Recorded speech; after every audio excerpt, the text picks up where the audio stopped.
Herkese merhaba, Alaz Örgü kanalıma hoş geldiniz. Bugün sizlere görmekte olduğunuz bebek hırkasının yapılışını anlatmaya çalışacağım. Önce kullandığım malzemeden bahsedeyim.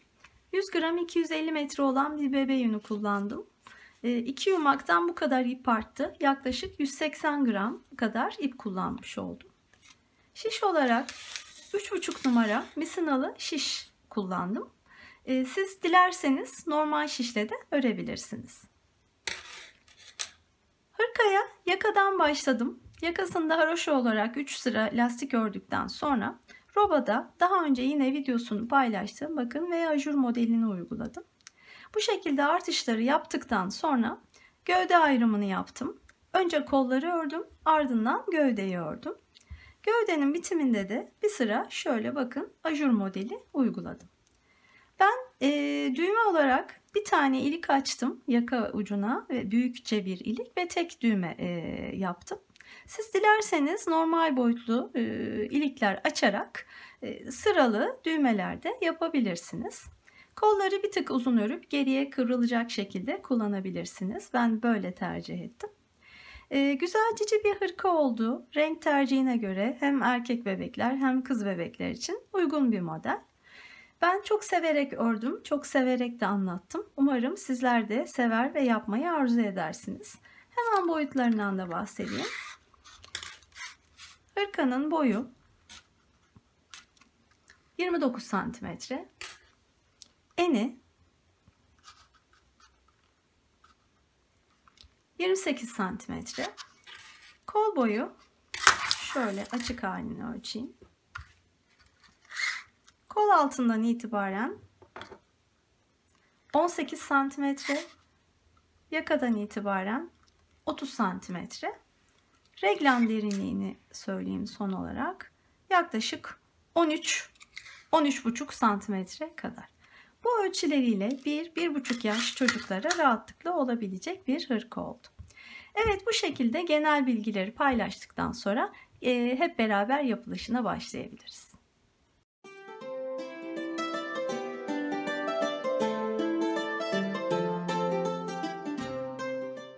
Evet, örgüye başlayalım. İpim 100 gramı 250 metre olan akrilik bir bebe yünü. Şişim 3,5 numara misinalı şiş. Ben misinalı şişle örüyorum ama dilerseniz normal şişle de örülebilir. Şimdi şişe toplamda 80 tane ilmek aldım ve örmeye başlıyorum. Haroşa olacak hırkanın örgüsü. Haroşayı her iki yönde düz örüyorum. Bütün ilmekleri düz örerek başlıyorum. Son 2 ilmeğe kadar bu şekilde devam edeceğim.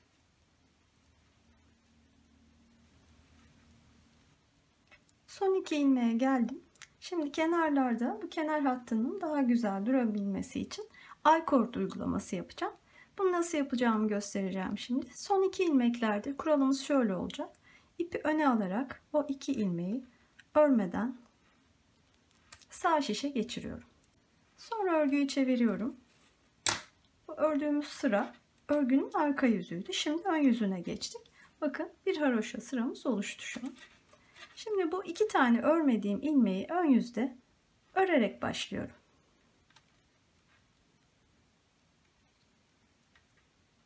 Evet, kuralımız hep bu şekilde devam edecek. Sıra sonuna kadar örelim. Bir kez daha göstereyim. Sıra sonundaki 2 ilmeğe kadar ördüm yine. Aynı şeyi yapacağım bakın. İpi öne alıp bu 2 ilmeği örmeden sağ şişe geçiriyorum. Sonra örgüyü çeviriyorum. Bu 2 ilmeği örerek başlıyorum. Örgünün her iki tarafında da bu uygulamayı yapacağız. Bu şekilde örmeye devam edelim. Toplamda 3 haroşa sırası olana kadar öreceğiz. Evet, bakın 3 haroşa sırası olana dek ördüm. Şimdi artık bu sırada hem roba artışlarına başlayacağız hem de iliğimizi yerleştireceğiz. Şimdi roba için bir önceki videoda bakın şöyle bir roba anlatımı yapmıştım. V ajurlardan oluşan bir robaydı. bu modeli uygulayacağım. O videoda detaylı bir şekilde anlattım yapılışını. Burada da anlatmaya çalışacağım ama bu videoyu izlerseniz daha kolay olacaktır burada uygulamanız. O video için sağ üst köşeye link ekleyeceğim. Oradan ulaşabilirsiniz ya da videonun altındaki açıklamalar kısmından da aynı videoya ulaşmanız mümkün olacak. Şimdi şöyle sayıları da bir çizim üzerinde göstereyim. 80 ilmek başladık. Şöyle ayıracağım bu 80 ilmeği. 16 ilmek ön. Sonra arada bir tane reglan hattımız olacak. 10 ilmek kol. Tekrar 1 ilmek reglan hattımız. 24 ilmek arka. Tekrar 1 ilmek reglan noktamız. 10 ilmek ikinci kol. Tekrar 1 ilmek yine reglan. Son olarak 16 ilmek diğer ön parçamız. Şimdi bu 1 ilmekler, bakın bu bir önceki videoda anlattığım şu V ajurların merkezinde yer alan bir tane ilmek, bakın. O ilmekleri gösteriyor. Hep bu ilmeklerin önce ve sonrasında artışlar yapacağız. Önce ilk sırada. Sonra giderek sağa ve sola kayacak bu artışlarımız ve V şeklinde bu gördüğünüz artırma modeli oluşmuş olacak. Şimdi ben işaretledim bu ilmeklere göre örgümü. Baştan dediğim gibi 16 ilmekti ön parçamız. 16 ilmek sayıp bir ayraç yerleştirdim. Bu ayracın hemen yanındaki bu bir ilmek reglan hattına ait olan ilmek olacak. Sonra 10 ilmek saydım. İkinci ayracı yerleştirdim. Yine burada bir ilmek reglan hattı. Arkasından 24 ilmek saydım. Yine ayraç yerleştirdim. Yine ilk ilmek reglan ilmeğimiz. Sonra tekrar 10 ilmek saydım ikinci kol için. Son ayracı yerleştirdim. Burada bir tane yine reglan hattımız var. Arkasından 16 ilmek yine ikinci öne ait olan ilmekler olarak burada kalmış oldu. Şimdi dediğim gibi bu sırada hem artışlara başlayacağız hem de bir tane ilik açacağız. Kız bebek için örüyorum ben bu modeli şu an. Erkek bebekler için de uygun bir model. Ben sıranın sonunda açacağım o nedenle. Eğer erkek bebek için örecekseniz sıranın başında açabilirsiniz. Şimdi öncelikle bu ilk ayraca kadar örerek gelelim. Ay-cord uygulamamıza da devam ediyoruz.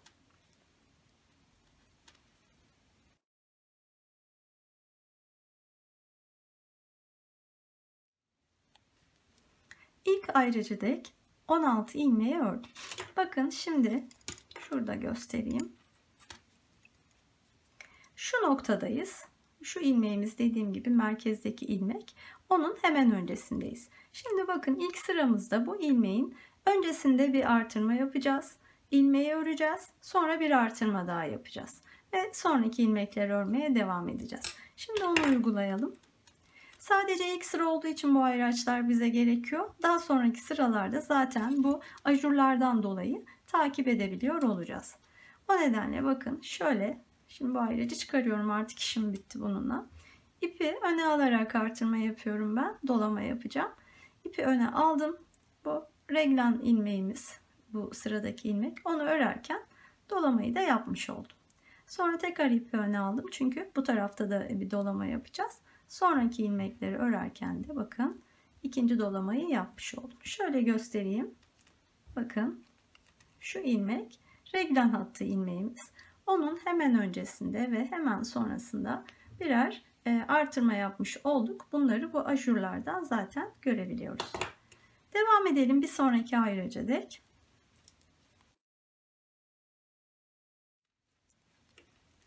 Evet, oraya geldik. Yine ayracı çıkartıyorum. Aynı şeyi yapacağım yine. Sıradaki ilmek çünkü reglan hattı ilmeğimiz. Öncesinde ipi öne alarak bir dolama yapıyorum. İlmeği örüyorum. Hemen sonrasında yine bir dolama yapıyorum. Ve sonraki reglan hattına kadar örüyorum.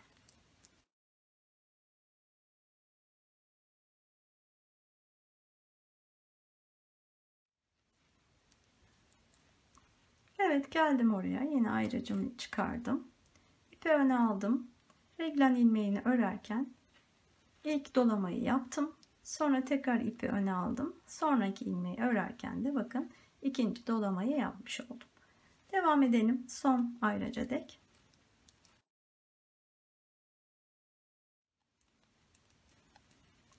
Evet, aynı şeyi yapıyorum. İpi öne alıyorum. Reglen ilmeğini örüyorum. Tekrar ipi öne alıyorum. Bir dolama daha yapmış oluyorum. Evet, bu son reglan noktamızdı. Yani bakın çizimdeki son noktamız. Sonra kalan 16 ilmeği örerek sırayı tamamlayacağız ama örerken de burada iliğimizi açacağız. Son 6 ilmeğe kadar örüyorum.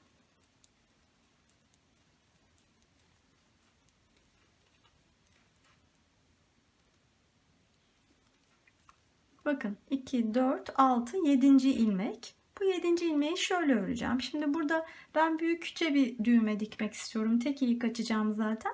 Siz eğer küçük ilikler açacaksanız bütün ön yüz boyunca ilik yapmak isteyebilirsiniz. Bütün önü için kapalı düşünerek. O zaman normal küçük ilik de açabilirsiniz. Ben tek ilik yapacağım. Büyükçe bir düğme dikeceğim. O yüzden de büyük ilik açacağım. Dediğim gibi 2, 4, 6 tane burada ilmeğim var. 7.'yi bakın şöyle örüyorum. Önce önden batıyorum bu ilmeğe. Sonra arkadan batıyorum. Burada bir tane ilmek ürettim. Şimdi bu ilmekle sırada gelen 2 ilmeği, yani bu kenardan 5 ve 6. ilmekler, onları keseceğim. İlkini ördüm o ilmeklerin. Bu oluşturduğum ilmekle kestim. Bir tanesini daha ördüm. Kestim. Şimdi kenarda 4 ilmeğim kalmalı. O nedenle bu son ürettiğim ilmeği de yine kesiyorum. Şimdi bu bir ilmek, 2, 3 ve 4. ilmekler, yani son 2 ilmeğimiz I-cord için örülmeden alındı. Çeviriyorum örgüyü.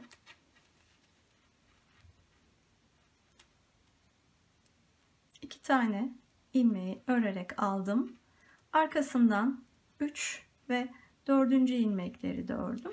Şimdi burada toplamda 2 tane ilmek kesmiştik bu iliği oluşturmak için. Bakın şöyle parmağımla 2 tane buraya ilmek alıyorum.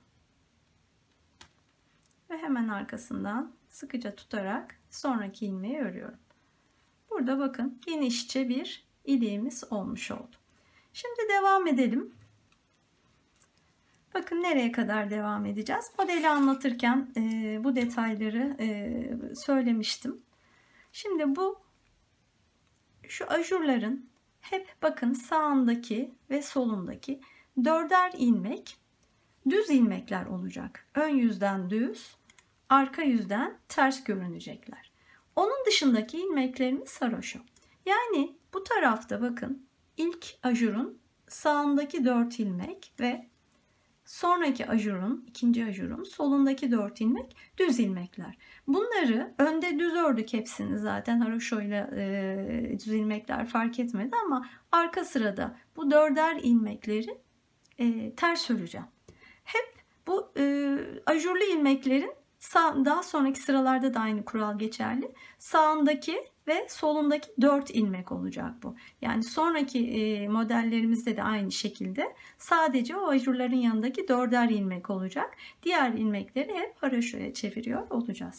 Şimdi o ilmeği zaten bakın şöyle görelim. Çok rahat görebiliyoruz dolama yaptığımız için. Bakın şu ortadaki reglen ilmeğimiz.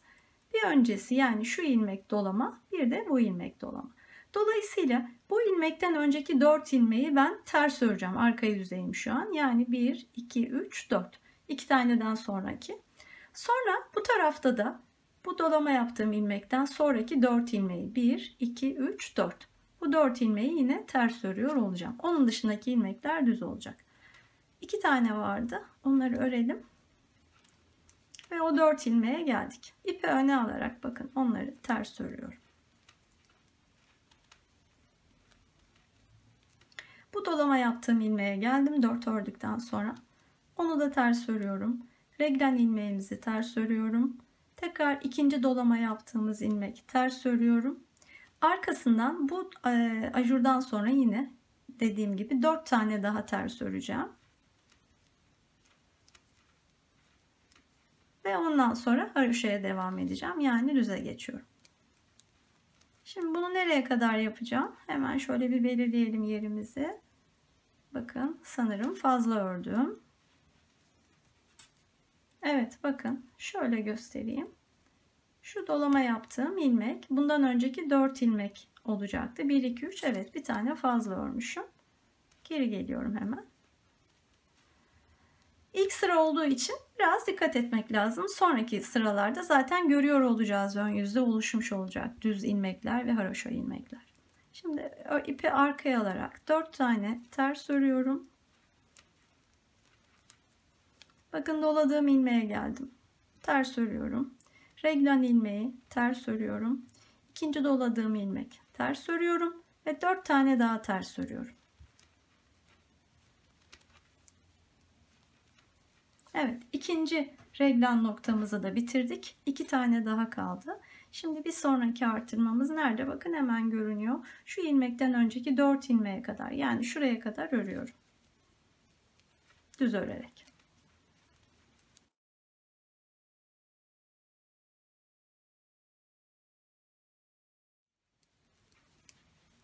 Evet, oraya geldim. Bakın şurada dolamalarımız 1 ve 2. Bundan önceki 4 ilmek. Hemen terse dönüyorum. 1 2 3 4. Dolama ilmeği örüyorum. Reglan ilmeğini örüyorum. İkinci dolama ilmeği örüyorum. 4 tane daha ters örüyorum. Sonra haroşaya geçiyorum. Yani düze. Nereye kadar? Bakın şuradaki dolamadan 4 öncesine kadar 2 tane kalmış. Onları ilk örelim. Sonra tekrar terse geçiyorum. 1 2 3 4 tane ters. Dolama ilmeği ters, reglan ilmeği ters, tekrar dolama ilmeği ters, 4 tane daha ters. 1 2 3 ve 4. Şimdi diğer ilmekler haroşa olacak. Son 2 ilmeğe geldiğimde yine I-cord yapıyorum. Öne alıp örmeden alıyorum o 2 ilmeği. Örgüyü çeviriyorum. Şimdi tekrar ön yüze geldik. Kenar ilmeklerimizi örelim 2 taneyi. Bakın gördüğünüz gibi artırmayı sadece ön yüzde yaptık. Arka yüzde artırma yapmadık. Sadece bu düz ve haroşa ilmeklere dikkat ederek ördük. Şimdi ön yüzde ikinci artırmamızı yapacağız.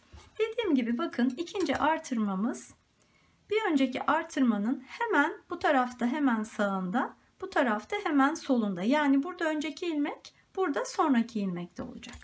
Onu nasıl yapacağız bakalım. Şu doladığım, artırma yaptığım ilmeğe kadar düz örerek geliyorum.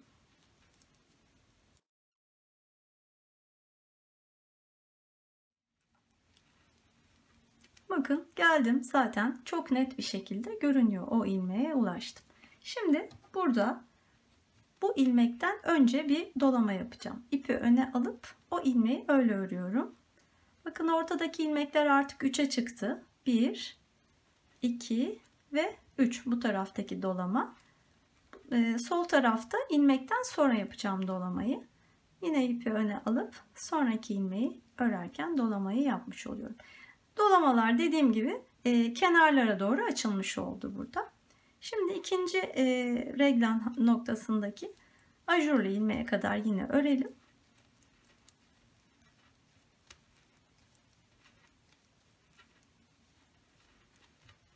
Geldim bakın o ilmeğe. O ilmeği örmeden ipi öne alıyorum. Burada bir dolama yapmak için o ilmeği öyle örüyorum. Sonra bakın reglan ilmeğimiz, onu örüyorum. İkinci doladığım ilmek, onu da örüyorum. Çünkü bu tarafta sonrasında yapacağım dolamayı. İpi öne alıp sonraki ilmeği örerken yine dolamayı yapıyorum. Bakın 2 tane dolamaların arasında burada artık 3 ilmek var. Bir önceki sırada tek ilmek vardı. Bir sonraki sırada da 5'e çıkacak. Bu şekilde devam edecek. Şimdi 3. reglan noktasına dek örelim.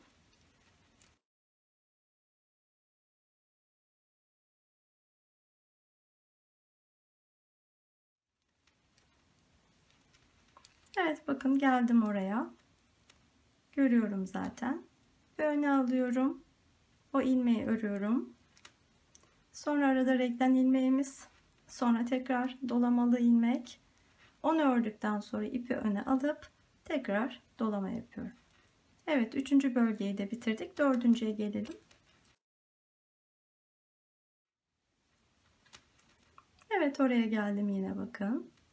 İpi öne alıyorum. O ilmeği bu şekilde örüyorum. Reglen ilmeğini örüyorum. İkinci dolama ilmeğini örüyorum. Sonra ipi öne alarak tekrar dolama yapıyorum. Evet, bu artırma sıramızı da böylece tamamlamış olduk. Son 2 ilmeğe kadar devam edelim.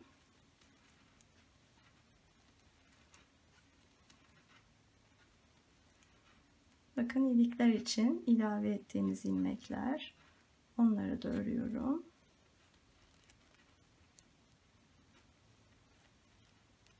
Evet, büyükçe bir iliğimiz oluştu. Son 2 ilmekteyim. Onları örmeden alıyorum. Şimdi yine arka yüzdeyiz. Bu dolama yaptığımız ilmeklerin her iki tarafındaki 4 ilmeği ters öreceğiz. Diğer bütün ilmeklerimiz düz olacak.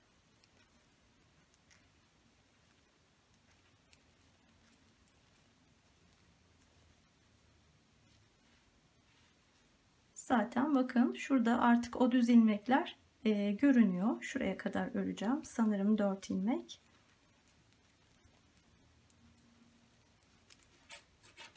Hemen yine şu dolama yaptığım ilmeğe bakalım. Bakın şu ilmek, şu aradaki, ondan önceki 4 ilmek. Zaten şöyle baktığınızda o 4 düz ilmek artık oluştu. Belli oluyor. Birkaç sıra daha sonra daha da kolaylaşacak. Onları ters örüyorum. Ardından doladığım ilmeğe geldim. Bakın onu ters ördüm. 2 dolama arasındaki ilmekleri ters örüyorum. İkinci dolamamız, onu da ters ördüm. Sonra 4 ters daha örüyorum.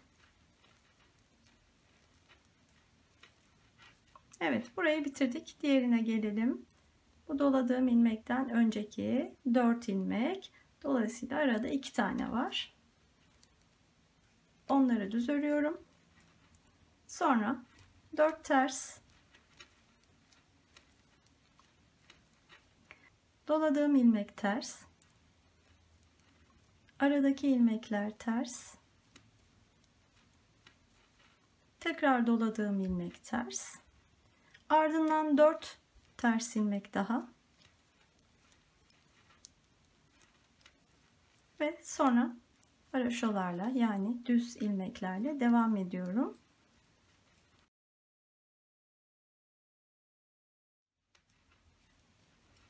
Evet, tekrar bakın doladığım ilmekten önceki 4 ilmeğe geldim. Zaten önden de gözüküyor o düz ilmekler. 4 tane ters, doladığım ilmek ters, aradaki ilmekler ters, tekrar doladığım ilmek ters ve 4 ters ilmek daha.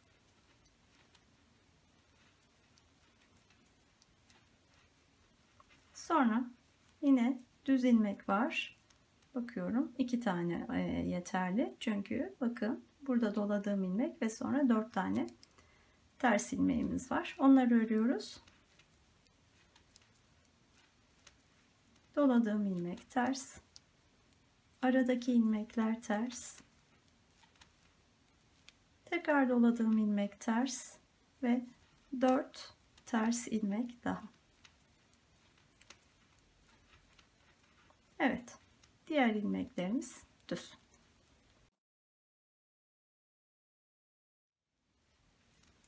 Son 2 ilmekte I-cord yapıyoruz. Örmeden alıyoruz.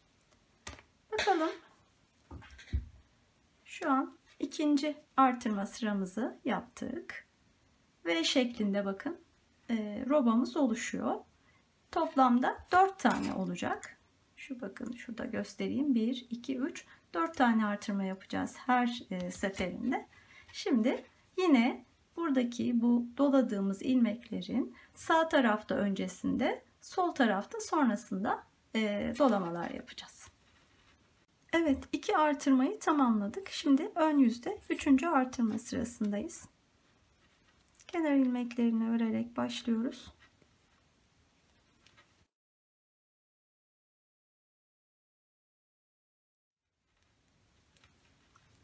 Doladığım ilmeğe kadar geldim. Burada öncesinde ipi öne alarak dolama yapıyorum. İlmeği örüyorum. Aradaki ilmekleri örüyorum. İkinci dolama ilmeğine geldim. Onu da örüyorum. Sonrasında ipi öne alıp dolama yapıyorum.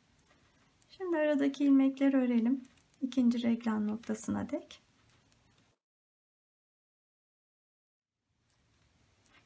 Yine bakın doladığım ilmeğe geldim. İpi öne aldım.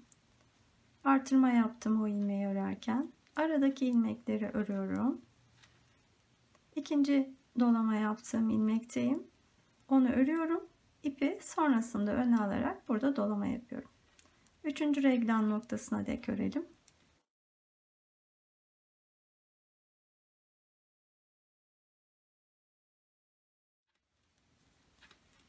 Evet, geldim oraya, bakın dolama yaptığım ilmekteyim. İpi öne alarak önce artırma yapıyorum. Aradaki ilmekleri örüyorum. İkinci doladığım ilmeği örüyorum. Sonra ipi öne alarak tekrar artırma yapıyorum. Devam edelim.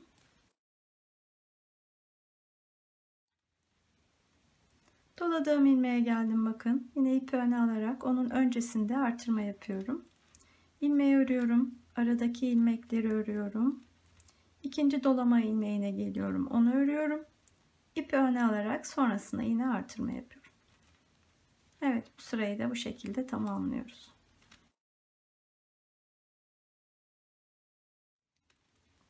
Son 2 ilmekte yine aykort yapıyorum. Şimdi 3. artırmayı tamamladık. Arka sırasındayız.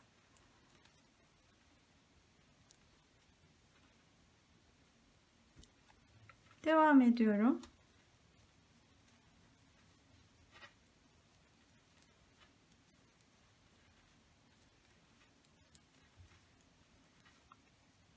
Bakın doladığım ilmek burada. Ondan önceki 4 ilmeğe kadar örüyorum. Evet, geldim bakın o 4 ilmeğe. Şöyle önden baktığımızda zaten bakın o 4 ilmek düz ilmekler. Şimdi onları ters örüyorum.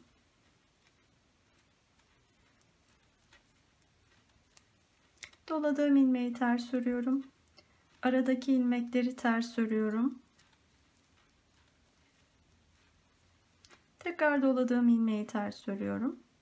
Sonra 4 ters daha. Evet, şimdi bir sonraki dolamadan önceki 4 ilmeğe kadar arada 2 ilmek var. Onları düz örüyorum. Şimdi 4 ilmekteyim. Doladığım ilmekten önceki. Onlar ters. Doladığım ilmek ters. Aradaki ilmekler ters.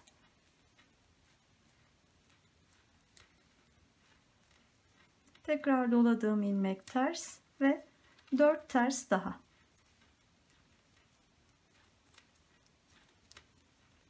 Sonra düze dönüyorum.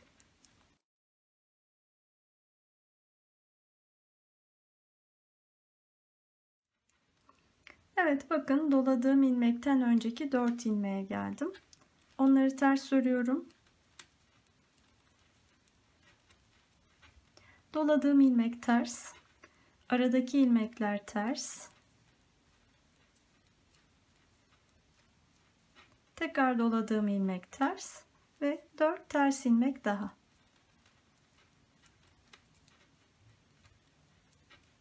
Devam edelim. Bir sonraki doladığım ilmekten önceki 4 ilmeğe kadar 2 tane ilmek var arada. Onları düz örüyorum. Sonra 4 ters.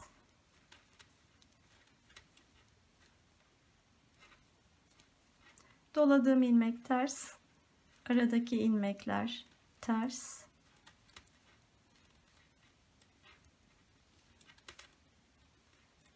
Tekrar doladığım ilmek ters ve 4 ters daha.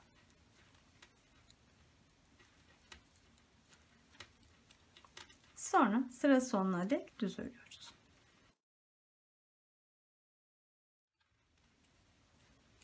sıra sonunda yine 2 ilmeği örmeden alıyorum. Şöyle bir bakalım, bakın 3 artırmayı tamamladık. 4 ilmeklerimiz kenarlarında görünüyor.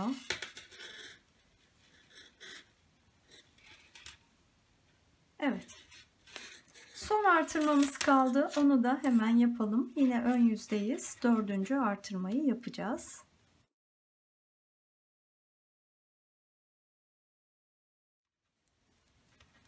Bakın doladığım ilmeğe kadar düz örerek geldim.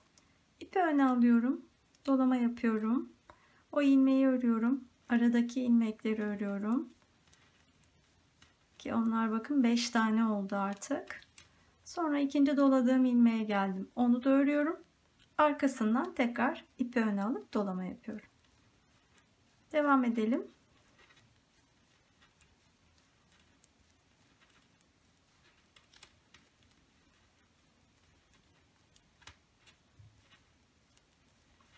Bakın tekrar doladığım ilmeğe geldim. İpi öne alarak dolama yapıyorum. O ilmeği ve aradaki ilmekleri örüyorum. Sonra ikinci doladığım ilmeğe geldim. Onu örüyorum. Sonrasında tekrar ipi öne alıp dolama yapıyorum. 3. reglan noktasına dek örelim.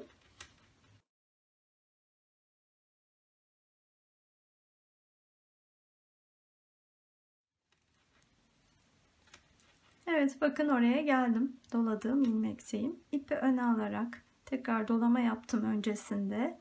O ilmeği ördüm. Şimdi aradaki ilmekleri örüyorum. İkinci doladığım ilmekteyim. Onu da örüyorum.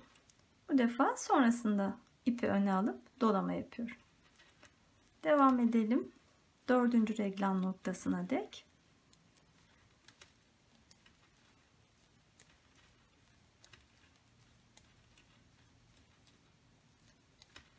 Evet, oraya geldim, bakın doladığım ilmekteyim. İpi öne aldım. Dolama yaptım. Aradaki ilmekleri örüyorum. Doladığım ilmekteyim, yine onu da örüp sonrasında ipi öne alarak tekrar dolama yapıyorum. Evet, 4. artırma sırasında bu şekilde sıra sonuna dek örüp tamamlıyoruz. Son 2 ilmekteyim. İpi öne alarak örmeden alıyorum. Şimdi 4. artırma sırasının arkasındayız. Yine aynı şeyleri yapacağız. Hızlı bir şekilde örelim.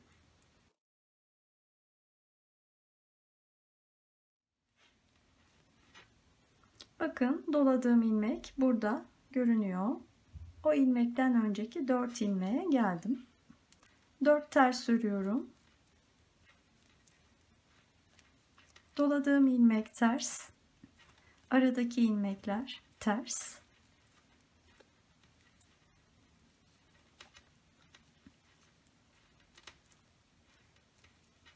Tekrar doladığım ilmek ters ve 4 ters daha.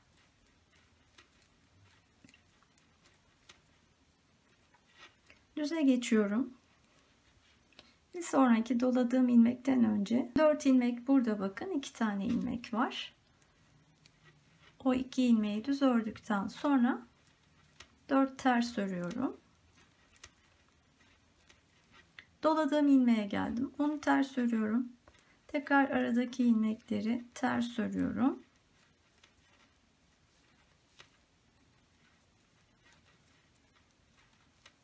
Tekrar doladığım ilmeğe geldim. Onu ters örüyorum. Arkasından 4 ters daha örüyorum. Evet, sonra haroşalara geçiyoruz, düz örgüye.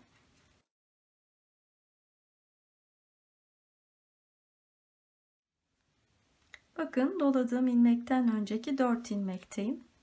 Onları ters örüyorum. Doladığım ilmekteyim, ters örüyorum. Aradaki ilmekleri ters örüyorum.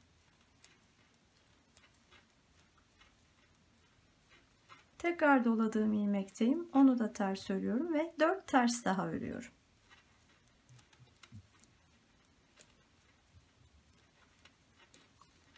Sonra bir sonraki, bakın doladığım ilmekten önceki 4 ilmek burada, 2 tane var arada, onları düz örüyorum. Sonra tekrar 4 ters,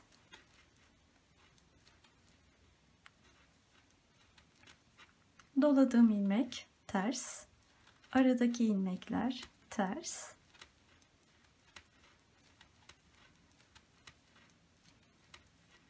tekrar doladığım ilmekteyim, ters örüyorum, 4 ters daha örüyorum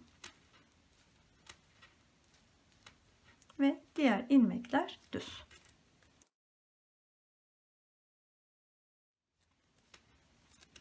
Evet, bu sırayı da tamamladık. Bakalım, bakın 4 artırmayı tamamladık. Yani modelin bir tekrarını yaptık. Arada haroşa ilmeklerimiz, bu şekilde modeli tamamlamış olduk. Şimdi modelin ikinci tekrarına başlayacağız. Yine aynı şeyleri yapacağız. Bakın şurada bu merkezdeki tek ilmeğimizin, hep devam eden bu reglan ilmeğimizin hemen öncesinde ve sonrasında yine dolama yaparak başlayacağız. Oraya kadar gelelim. Bakın o ilmek burada. Şöyle şuradan takip edersek merkezdeki ilmek şu ilmek. Oraya kadar örüyorum.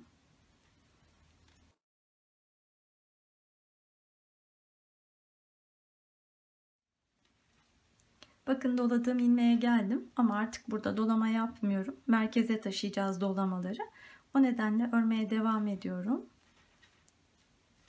4 ilmeği ördüm ve bakın merkezdeki ilmeğe geldim. Bu ilmek. Şimdi bunun öncesinde dolama yapıyorum. O ilmeği örüyorum. Sonrasında tekrar dolama yapıyorum. Tekrar şu en baştan başlatmış olduk ajurları. Devam edelim ikinci reglan noktasına dek.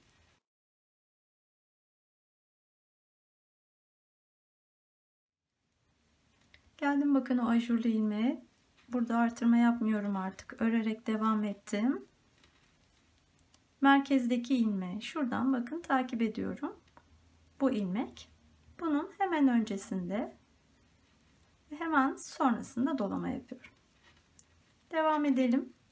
Üçüncü reglan noktasına dek.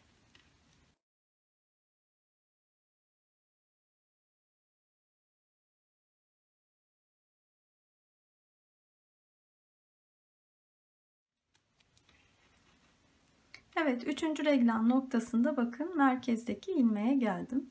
Onun öncesinde dolama yapıyorum. İlmeği örüyorum. Sonrasında tekrar dolama yapıyorum. Dördüncü reglan bölgesine dek örelim.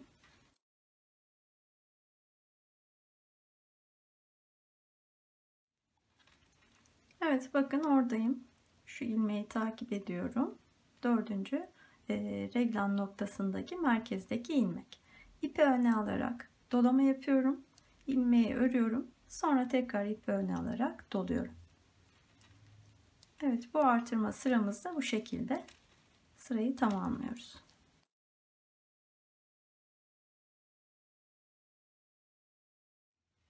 Sırayı tamamladık. Şimdi yine arka yüzde hep bu doladığımız ilmekleri referans alıyoruz. Bakın o ilmekler şurada. Birincisi bu, diğeri bu. Bu ilmekten önceki 4 ilmek yine ters. Oraya kadar olan ilmeklerin hepsi haroşa olacak düz. Bakın artık bir önceki seferde düz olan o ilmekler bu haroşa ilmeklere dahil olmuş oluyor. Arada tekrar buradan artırdığımız ilmeklerle düz ilmekler oluşmuş olacak. Bu tarafta da yine bu ilmekten bu tarafa doğru 4 ilmeği ters öreceğim. Ve onun yanındaki bir önceki modelde düz olanlar haroşaya dahil olacak. Hep bu şekilde örgümüz devam edecek.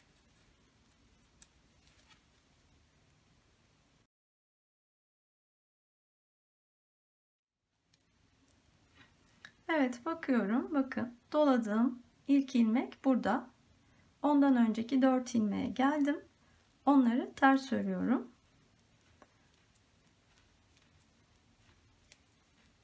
Doladığım ilmekteyim. Onu ters örüyorum. Aradaki ilmeği ters örüyorum. Tekrar doladığım ilmekteyim. Onu da ters örüyorum. Sonra 4 ters ilmek daha örüyorum. Evet, bakın buralardaki ilmek sayılarının ne olduğuna hiç takılmıyorum. Benim referans aldığım şey hep bu doladığım ilmekler.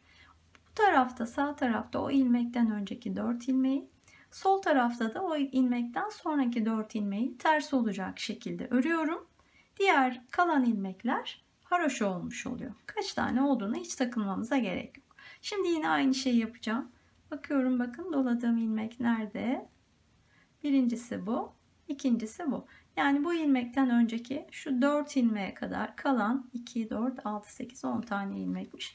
Onları düz öreceğim.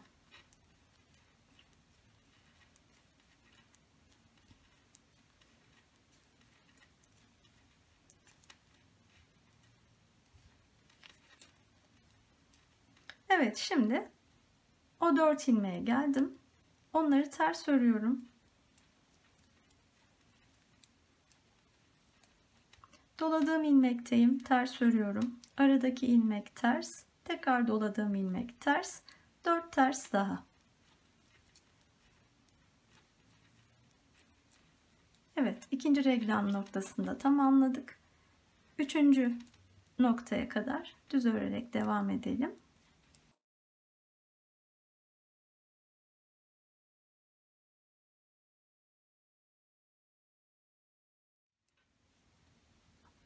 Evet, bakıyorum. Doladığım ilmekler şurada, birincisi, diğeri de bu. Bu ilmekten önceki 4 ilmekteyim. Onları ters örüyorum. Doladığım ilmek ters, aradaki ilmek ters, tekrar doladığım ilmek ters, 4 ters daha. Evet, üçüncü reglanı da tamamladık. Dördüncü reglana dek örelim.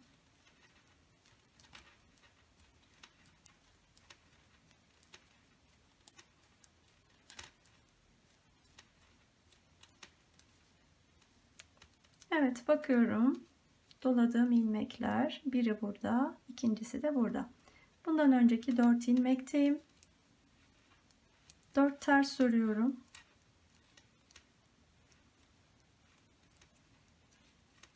Doladığım ilmeği ters örüyorum. Aradaki ilmek ters, tekrar doladığım ilmek ters, 4 ters daha.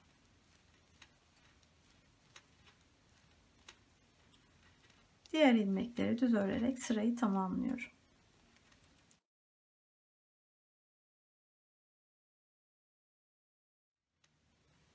Evet, sırayı tamamladık.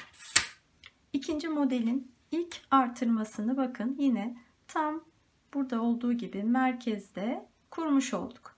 Şimdi bu sırada yine bu dolamaların önce ve sonrasını alacağız. Yani şu ikinci dolamaları yapmış olacağız. Onu da göstereyim. Sonra anlaşıldı sanıyorum, artık devam etmeyeceğim anlatmaya.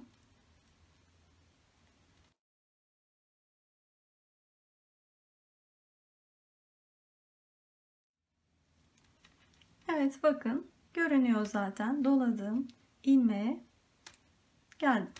Onun öncesinde ipi öne alıp dolama yapıyorum. Aradaki ilmekleri örüyorum. Daha doğrusu bir taneydi, onu ördüm. İkinci dolama yaptığım ilmeğe geldim. Onu da ördüm. Sonra ipi öne alıp sonrasında tekrar dolama yaptım. Devam edelim.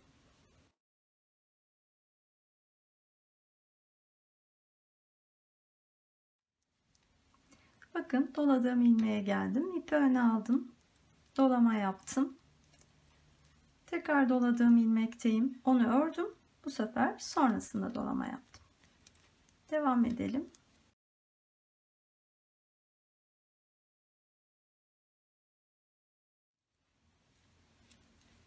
Evet, yine doladığım ilmeğe geldim, bakın.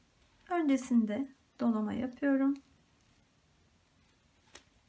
İkinci doladığım ilmek, onu örüyorum. Sonrasında dolama yapıyorum.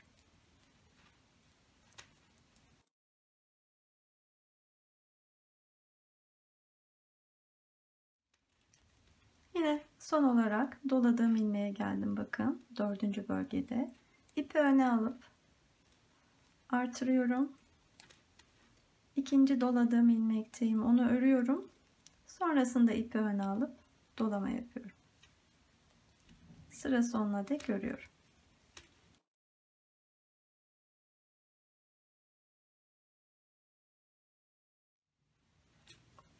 Evet, ön yüzü tamamladık. İkinci artırma sırasını. Arka yüzde hep yaptığımız gibi düz örerek başlıyoruz.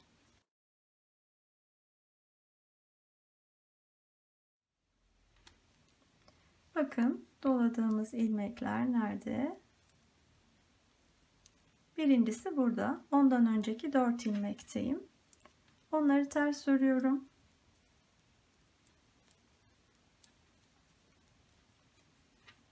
Doladığım ilmeği ters örüyorum. Aradaki ilmekleri ters örüyorum. Tekrar doladığım ilmeği ters örüp 4 ters daha örüyorum. Sonra düze geçiyorum.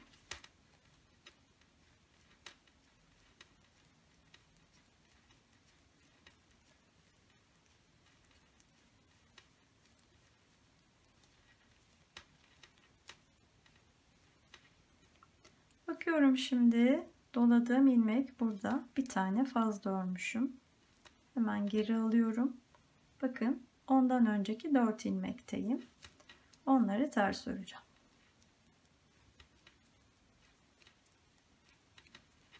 Doladığım ilmekteyim, ters örüyorum. Aradaki ilmekleri ters örüyorum. Tekrar doladığım ilmeği ters örüyorum. 4 ilmek daha örüyorum ters.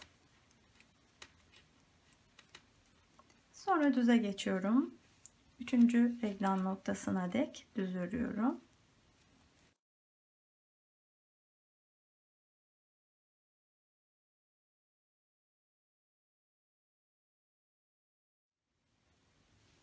Bakıyorum nerede doladığım ilmek. Bakın şurada. Ondan önceki 4 ilmekteyim. Ters örüyorum. Doladığım ilmeğe geldim. Ters örüyorum. Aradaki ilmekleri ters örüyorum. Tekrar doladığım ilmeği ters örüyorum. 4 ters daha örüyorum. Sonra düze geçiyorum.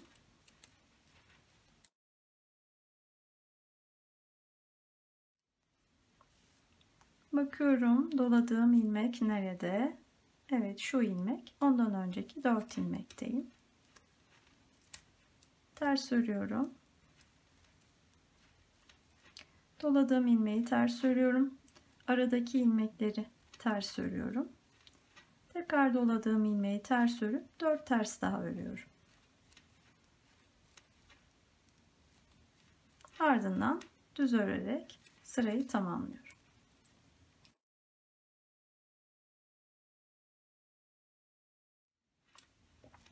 Evet. Bakalım.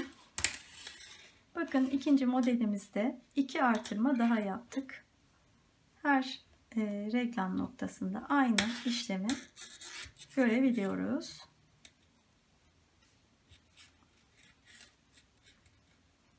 Toplamda şu ana kadar 4 ilk modelde, 2 de bu modelde 6 kere artırma yapmış olduk. Her artırmada 8 ilmek artıyor. Toplam 48 ilmek arttı şu ana dek. 80 ilmekle başlamıştık. 48 daha, şu an 128 ilmek oldu. Bu şekilde devam edeceğiz. Şimdi bu ikinci modelin 3 ve 4. artırmalarını yapacağız. Yine hep aynı şekilde artırmalar sağa doğru, sağda sağa doğru, solda sola doğru devam edecek V şeklinde açılmaya. Arka sıralarda da dikkat edeceğimiz tek şey hep bu artırdığımız ilmeklerden önceki 4 ilmeği ve sonraki 4 ilmeği ters örmek. Onun dışında aralarda kalan ilmekleri düz örmek, yani haroşa oluşturmak. Sanıyorum anlaşıldı. Bu şekilde devam edeceğiz bundan sonra. Oldukça detaylı ve uzun bir şekilde anlatmaya çalıştım. Evet, bu şekilde örmeye devam edeceğiz. Robamız istediğimiz uzunluğa gelene dek 4 veya 5 model tekrarı yapabiliriz. Bu arada ben tek ilik yapacağım söylemiştim. Siz eğer ön lastik boyunca sıralı düğmeler dikmek isterseniz iliklerinizi istediğiniz aralıklarla açmaya devam edebilirsiniz. 12 sıra olabilir, 13-14 sıra olabilir. Dilediğiniz aralıklarla ilikleri açmayı unutmayın bu durumda. Onun dışında bu şekilde robamızı örmeye devam edelim. İstediğimiz uzunluğa geldiğinde tekrar birlikte çalışmaya devam edeceğiz. Evet, robayı örmeye devam ettim. Bakın son görüntüsü bu şekilde oldu. Şöyle sayarsak 1, 2, 3, 4, 5 defa V ajurları tekrarladım. Her birinde 4 artırma vardı. Toplam 20 artırma olmuş oldu. Her artırma sırasında 8 ilmek artıyor. Dolayısıyla 20 artırma yaptığımızda ilmek sayımız 160 ilmek artmış oldu. 80 ilmekle başlamıştık. 240 ilmeğe ulaştık. Bunların dağılımı da şöyle: 36 ilmek önler, 50 ilmek kollar, 64 ilmek arka. Aralarda da bu reglen hattındaki birer ilmeklerimiz var. Şu an bu robanın derinliğini ölçtüğümde bakın şu uzunluk 12,5-13 santimetre kadar. Bu da istediğimiz uzunluğa uygun. Şimdi robayı tamamlamadan önce bir sırada haroşa örmek istiyorum. Yani şu modelin bir şekilde hani kapanışını yapmak istiyorum. Bir sıra haroşa örerek önden ve arkadan bütün ilmekleri düz öreceğim. Evet, bir sıra daha haroşa ördükten sonra şimdi yine ön yüzdeyim. Bundan sonra örgümüz zaten hep haroşa örgüyle devam edecek. Bu sırada kol ve gövde ayrımlarını yapacağız. Bunun için önce bakın sıra başından öne ait olan ilmekleri örerek bu reglen hattındaki bakın ortadaki ilmek, en baştan beri bize belirleyici olan bu ortadaki ilmeğe kadar geldim. O ilmeği de ben ön parçaya dahil etmek istiyorum. O nedenle onu da örüyorum. Böylece bakın bu ön ilmeklerimiz 36 ilmekti. Bu bir ilmeği de ilave ettiğimizde 37 ilmek oldu. Şimdi önce kolları öreceğiz. O nedenle buradan örerek devam edeceğim kola ait ilmekleri. Bir sonraki reglen hattındaki o merkezdeki bir ilmeğe kadar örüyorum. Evet, kol ilmeklerini örüp bir sonraki reglandaki bakın bu merkezdeki ilmeğe kadar geldim. Onu örmüyorum. Onu arkaya dahil edeceğim. Şimdi buradan geri dönüp kol ilmeklerini öreceğim ama dönmeden önce buraya bir tane ilmek almak istiyorum. Aynı şekilde diğer ucuna da kolun ilmek alacağız. Şimdi dönüyorum. Artık örgümüz haroşa devam edecek hep. O nedenle bütün ilmekleri düz öreceğim. Hem önde hem arkada. Bu aldığım ilk ilmeği örerek başlıyorum.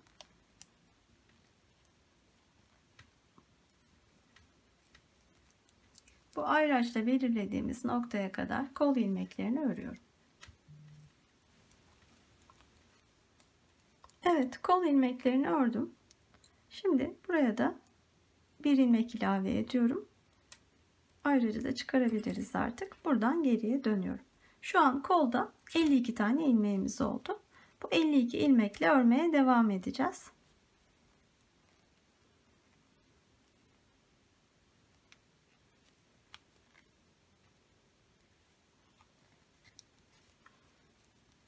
Kolu ördükten sonra dikişimizin kolay olabilmesi için kenar ilmeklerinin haroşa ilmeği olmasını istiyorum. O nedenle sıra sonunda ilmekleri örerek alacağız. Bundan sonrasında ilk ilmekleri örmeden alacağız. Normal haroşa örgümüzde olduğu gibi.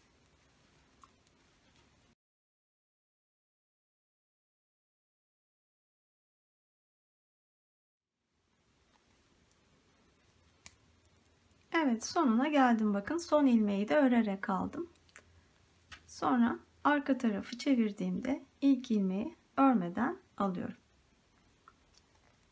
Bu şekilde biraz örmeye devam edelim. Birkaç kesme yapmak istiyorum. Yeri geldikçe onları yine sizinle paylaşacağım. Evet, kol örmeye devam ediyorum. Kol ayrımından sonra 8 haroşa sırası ördüm. Şimdi bu sırada ilk kenar kesmesini yapacağım. Kesmeler hep bu kenar dikişine doğru olacak yönü. O nedenle bakın burada sağ tarafta ilk ilmeği aldıktan sonra ikinci ve üçüncü ilmekleri sağa doğru şöyle bakın birlikte keserek alıyorum. Bu tarafta bir ilmek kesmiş oldum. Sıra sonunda da bir kesme yapacağız. Hemen örelim oraya kadar. Sıra sonundaki 3 ilmeğe kadar ördüm. Buradaki kesme yönümüz de sola doğru olacak. Bunun için önce ilmeklerimin yönünü değiştiriyorum. Ve sonra bu iki ilmeği birlikte kesiyorum. Son ilmeği de örerek tamamlıyorum. Evet, bu sırada her iki taraftan birer tane ilmek kestik. 52 ilmekle devam ediyorduk. Şimdi 50'ye düştü ilmek sayımız. Bir ya da iki kesme daha yapmayı planlıyorum. Ben bunları yapmaya devam edeyim. Bitirdiğimde sizinle bilgisini paylaşacağım.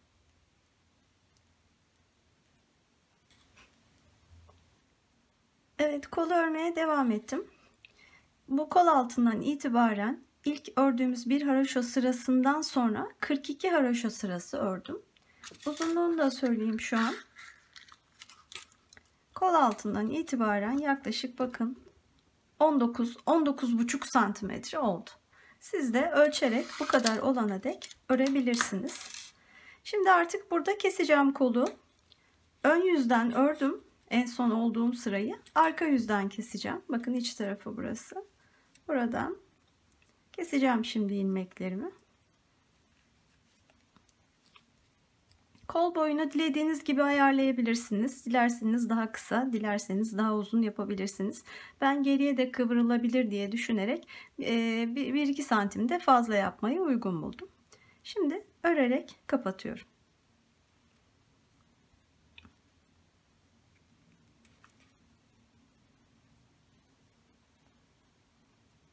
Defalarca kullandığımız bir yöntem. İlmekleri önce örüp arkasından bir önceki ilmekle kapatıyoruz. İpi bol tutmaya çalışalım. Gergin olmasın bilek ucu.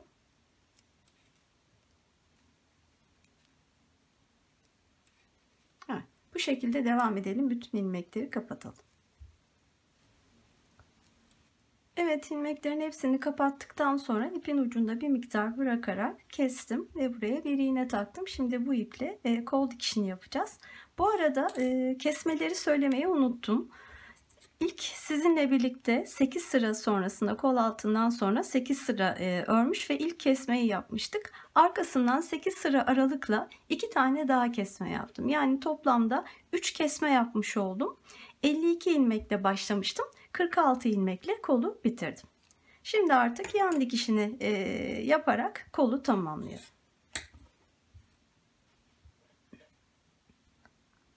Evet, kol dikişini örgünün dış yüzünden yapacağız. İpimiz burada, ucuna bir iğne takmıştık. Şimdi oradan önce karşıya şöyle bir geçiş yapalım en uçtaki ilmeğe. Sonra tekrar aynı ilmeğin içinden geçerek iki tarafı bağlayalım. Ardından şöyle bakın, her iki tarafta şu kenar ilmeklerimiz vardı, haroşa ilmeklerimiz. Onlardan dikeceğiz. Karşılıklı o ilmekleri birleştireceğiz. Şimdi bakın, karşıdaki ilk olduğumuz sıranın bir üstündeki haroşa sırasının kenar ilmeğine geçiyorum. Aynı şekilde bu taraftan yine ikinci sıranın kenar ilmeği. Devam edelim. Üçüncü sıradayız.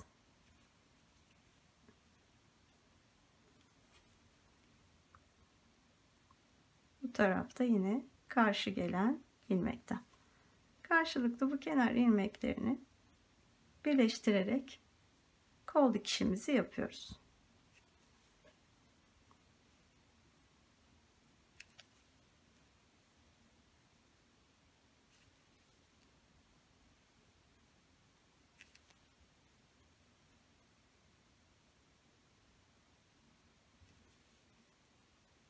Evet, böyle güzel bir dikiş oluyor. Devam edelim, kol altına kadar bitirelim. Evet, dikişe son haraşo sırasına kadar devam ettim. Bakın böyle bir dikiş oldu. Çok da belli olmayan güzel bir dikiş yöntemi. Şimdi bu ipimizi şöyle örgünün iç tarafını çevirip içeride sabitleyelim önce.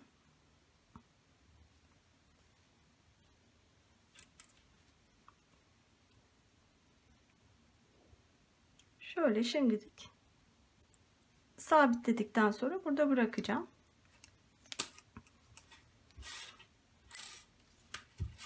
Bakın kolumuzu tamamladık. Şimdi kolu örmeden önce hatırlarsanız ön parçadan örüp gelmiştik kola kadar ve kolu örmeye devam etmiştik. Şimdi buradan itibaren devam etmemiz gerekiyor. Yani arka parçadan itibaren. Ama bunu yaparken kol altına birkaç tane ilmek almak istiyorum ben. Şu kol altındaki bu boşluğu kapamak için. Onu da şöyle yapalım.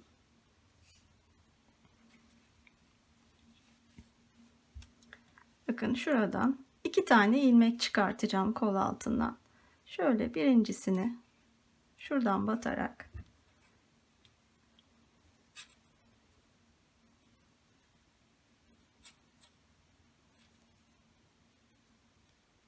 tığ yardımıyla da yapabilirsiniz. Buradan bir tane ilmek aldım. Bir tane de hemen biraz daha sonrasından şuradan alabilirim.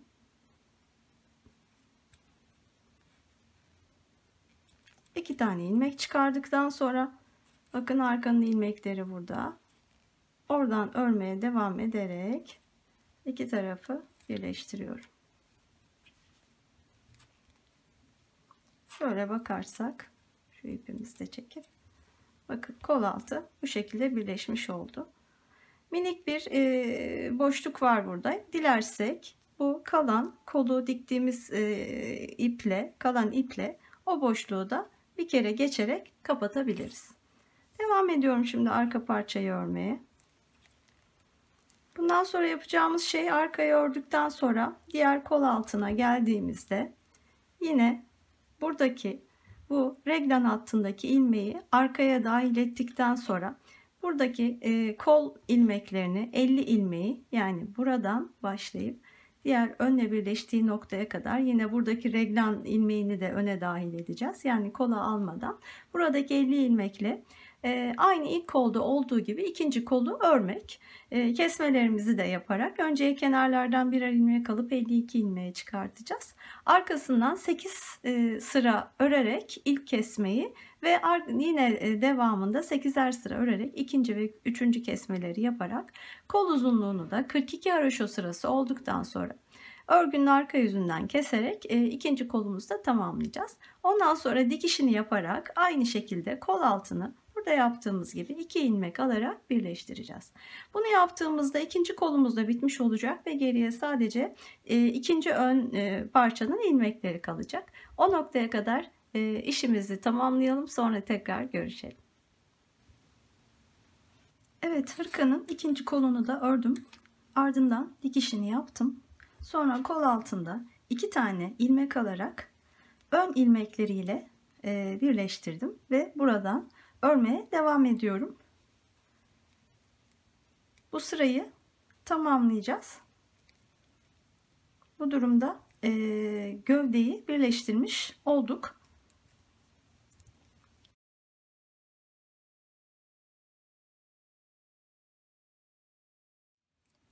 Evet, sıra sonuna kadar geldim. Yine I-cord uygulamamı yapıyorum. Şöyle bakalım. Bakın kol altları birleşti artık. Gövde tek parça haline geldi. Bundan sonra bütün bu ilmekleri haroşa örmeye devam edeceğiz. Gövde uzunluğu istediğimiz uzunluğa gelene dek. Artık örgünün açıkçası en kolay kısmı kaldı. Başka bir detay yok. Eğer ön parçayı baştan sona düğmeli istediyseniz iliklerinizi açmaya devam edeceksiniz. Onun dışında haroşa örerek gövdeyi tamamlayacağız. Evet, hırkanın gövdesini örmeye devam ediyorum. Kol altından itibaren 32 haroşa sırası ördüm.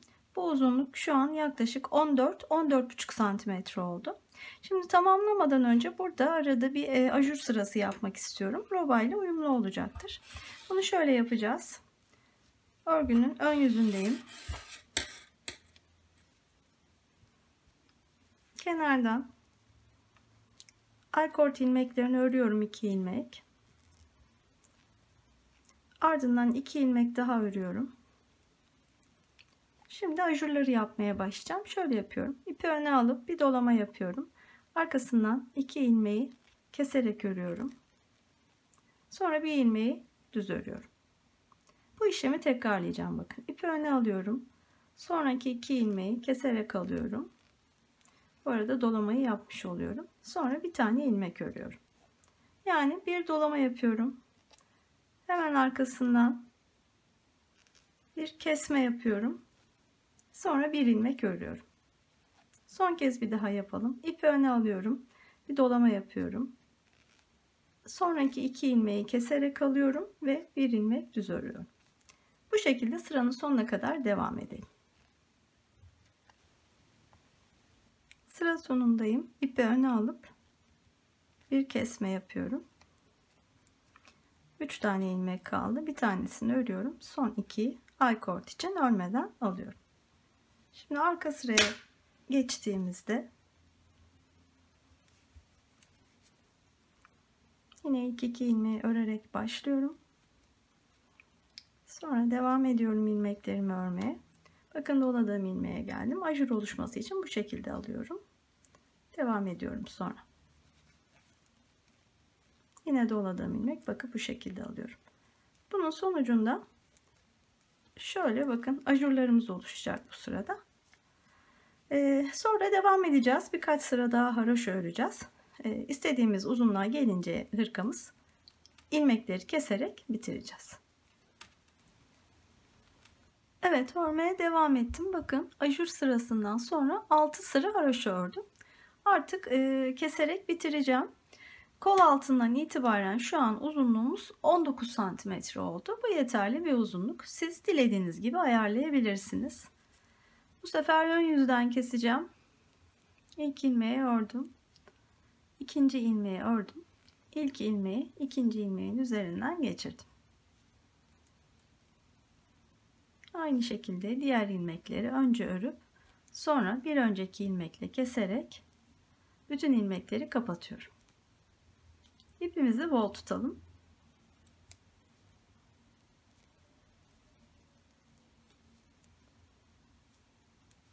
Evet, bu şekilde bütün ilmekleri keselim. Sonra düğmeyi dikelim ve hırkayı tamamlayalım. Evet, ilmekleri kapattım. Ardından düğmeyi diktim ve hırkayı tamamlamış oldum. Şöyle son haline bakın. Birlikte bakalım. Cici güzel bir hırka oldu. Hem kız hem erkek bebekler için uygun, istenilen renk tercihiyle örülebilecek bir hırka. Ben çok beğendim. Keyifle de ördüm. Umarım sizler de beğenir ve yapmayı arzu edersiniz. Böylece bu çalışmanın da sonuna gelmiş oldum. Beni izlediğiniz için çok teşekkür ederim. Kanalımı takip etmeyi unutmayın lütfen. Beğeni ve yorumlarınızı esirgemeyin. Bir sonraki videoda görüşünceye dek şimdilik hoşça kalın. Sevgiyle kalın.